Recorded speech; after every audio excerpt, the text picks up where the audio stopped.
Right, item number 12, we have Chris Walker and Rod from Panuku.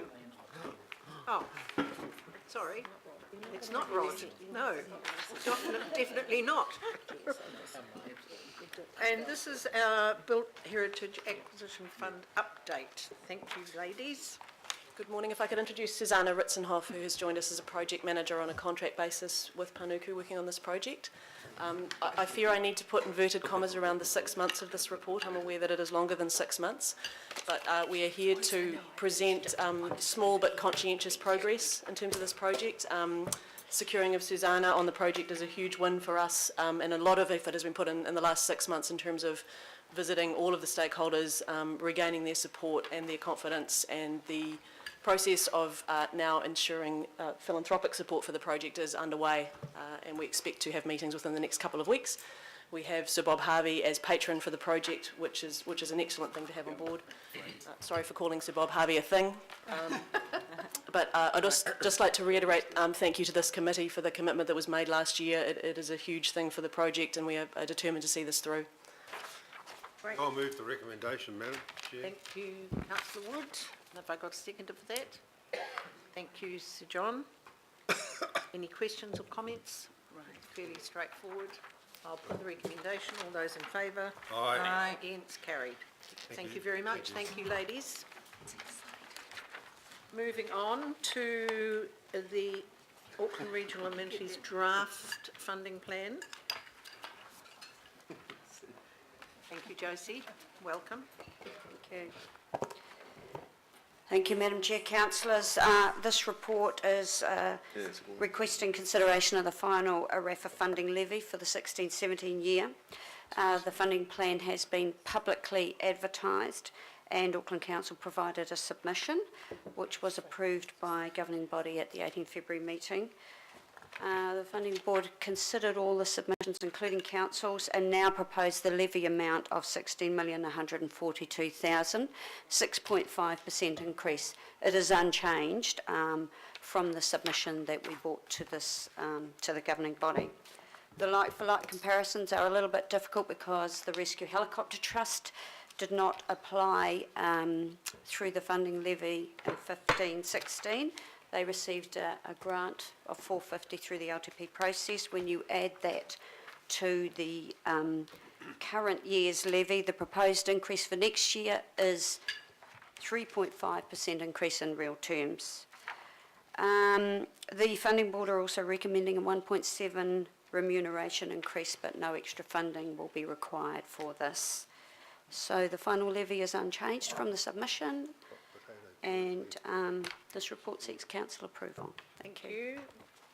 Take the report as read. Any questions? So would someone like to move the recommendation? Thank you, Councillor Penrose. Thank you, Councillor Darby. I'll put the recommendation. All those in favour? Aye. Against? Carried. Thank you. Right, moving on to item number 14, which is the museum. Now we have a slightly changed recommendation, is that right? That's in, the only change is the Motat Society. We'll put Motat in there, thank you. Sorry. Introduce the item, Josie, fine. Thank you, Madam Chair. This report requests the consideration of the final Motat funding levy for the 16-17 year.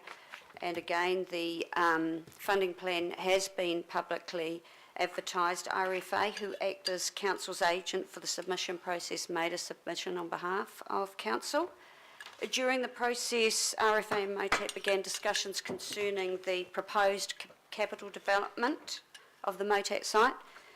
And as a result of those discussions, Council staff included a recommendation C, which advise Motat that Council must agree the funding of any major capital redevelopment of the museum before future funding levy requests can be considered. Now, in light of those discussions between RFA and the museum, they have now recommended approval of the 16-17 levy of $13.1 million. Additional and separate to the levy recommendation, There is a note, recommendation D. RFA have expressed concern to Council that the Motat Society have recently made a decision to undertake separate appointments to the Motat Board, rather than continue with the joint board appointment process, which has been quite successful in the last 2 years. And it did provide the stability that the Motat Board required during a difficult time. So in light of those discussions and that last final comment, the report seeks a committee approval for RFA's recommendation for the 13.1 million levy. Thank you. Councillor Darby. Thanks, Chair. It's easy to focus on the money here. I'm more concerned with the D. And if you look at paragraphs 21, 24, and 23, 24 primarily, I guess I've got some questions in that area, and it's concerning. And I reflect on some of the difficulties that we've had to deal with, form council, first council, on the governance of Motat. And it was in 08, according to paragraph 3, and we know well, 08, 13, and there seemed to be some cohesion and joint appointments, and things were getting sorted out, and we're at risk of going back. Now, I would hope I'm wrong in that regard, but is there anybody from the board Yeah, they're on their way. Yes. The CEO's here too. who might give us, quite bluntly, I think we need to not bluntly, we've got a recommendation from the staff there alerting us to the risk of reverting to where we were. And I think it needs to be addressed, and addressed quite seriously today. Thank you. And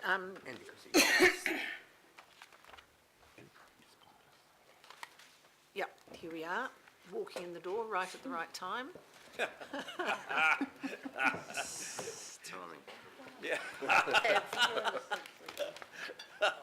Excellent timing. Maybe Sir Don didn't hear my query, but Sir Don, I'm referring to recommendation D on the board, and it concerns, our staff are highlighting to us some concern about maybe a retrograde step, moving away from the joint appointment process. And I've just spoken to the committee about the history in 08, 13, etc., and none of us really want to be going back there. Well, thank you very much. And Nothing like walking in the door and being I put on the do spot. apologise to our shareholders for holding you up on this. I'm glad to just take this opportunity because there are clearly inherent fundamental issues within Motat that have remained our concern for some time. And it was only a few years ago that we decided if we had a joint appointment process, this would make the role of the board much easier, as people wouldn't necessarily be too sure who actually nominated them for appointment, and that actually worked for a period of time. Now, recently our senior members and myself met with the Motat Society, and were very concerned to hear that they said no, they didn't want that. They wanted to revert back to doing it themselves, and asking why, they said, well, you know, we don't trust the members we put on, which is rather somewhat undermines the argument, I think, that you appoint board members and then you give them a degree of authority. If you don't like what they do, well, sometimes you've got to live with it for a while until you can replace them. But to have a situation where a number of members of the society, you know, actively undermine the board, actively work against the annual plan, even though that their members have voted for that annual plan, leaves a continuation of this dysfunctionality, which many of you would have read about over the last even 15 or 20 years.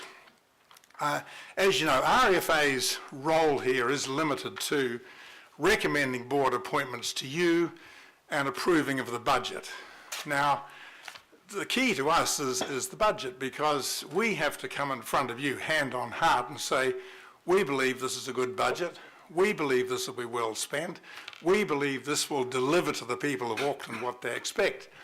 And, you know, from MOTAT, it's all about conservation, it's about education, it's about recreation, all of those things. And we can only say, and even though I've got the chairman and the chief executive beside me, they are spending a lot of time and money and effort in rearguard actions, just from a group of people who want to oppose what has been set out in an annual plan, which the board has authority to move and the chief executive has authority to carry out. Now, look, I have a tremendous amount of admiration for a lot of good people within that society who over the years have put together trams, put together aircraft, put together those very things that people love. But there's still a small group who kind of detest the fact that this museum belongs to the people of Auckland, not just to a small group of people dedicated to one narrow issue within MOTAT. So it is with something of a heavy heart that one comes to you and say, we are recommending this budget, but frankly, we're not sure if it can all be delivered if the chief executive and the board are spending all their time dealing with people who really want to disrupt and deal with the museum in a very, very narrow field. And I can only add, Madam Chair, that if it's the desire of the council to see some amendment to the statute, a change to the statute, a repeal of the statute, a new statute, RFA would be very happy to participate in such an exercise. You know, we know, the new city of Auckland is vastly different to what it was. The roles of the activities in our museums have changed all the time. We want to keep up with the times. We want to ensure that MOTAT is definitely working, not just in the 21st century, but looking forward, not backwards. Well, thank you very much, Sir Don. And actually, in the next item about the War Memorial Museum, there is a recommendation that I write to Minister Barry to discuss governance of Auckland's museums, because I think now we have come together. We've got 3 pieces of legislation that cover our main museums, and maybe it's time to look at that. So 20 we years will overdue. be looking at that in the future. Yeah. So I've got, I think the chairman would just like to. yes. You probably gave the impression that I've left the chairman unable to do anything, but she's capable of amazing things. I'm very aware of that, so I was going to ask if you'd like to make some comments. Thank you very much, Chair. My name's Dr. Leslie McTurk, and I've been the chair of MOTAT now for 2.5 years. And I'm very cognizant of the relationship that we have as a levy-funded organisation. I have previously been a chief executive of Christchurch City Council, and I understand the relationships very well with you and the RFA. I totally support everything Sir Don has said, but I also would like to give a picture of how MOTAT, the current MOTAT board, are actually holding the fort under the slings and arrows of outrageous fortune that we sometimes endure. And on that front, I would say that we do have a strong board at present who are absolutely committed to the strategy of MOTAT, which supports the Auckland plan. I won't go into it because I think you all understand our strategy, but the other thing that we've done in the last 2.5 years is respond to the Dame Cheryl Sutherland report in 2012 of that year, and also engaged Sir Ian Athfield to develop a plan for MOTAT's future, both of which are enshrined now in our future strategy. The dysfunction that Sir Don speaks about is real, but it's operating at a constitutional level, not at the level of the board. So we are holding the fort. We have a strong board. We have good management. we are intent to progress the strategy and the plans for MOTAT, but the risk that Sir Don speaks about is real because it speaks to the risk around funding of the substantive nature that we need to implement the strategy we're talking about, and it actually does need to get sorted. But I wouldn't want to leave this room, leaving councillors thinking that we were reverting to the days of the past, because the board operates under very strong governance. We have a board charter that we all adhere to, and I think that the capability and level of experience on the board, is sufficient to see us through this time.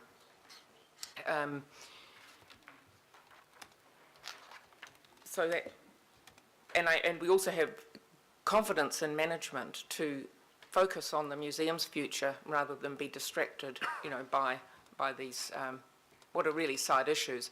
Because just to remind this council, and thank you for hearing us out on this, the responsibility for governing, for managing and for operating the museum lies with the museum's board.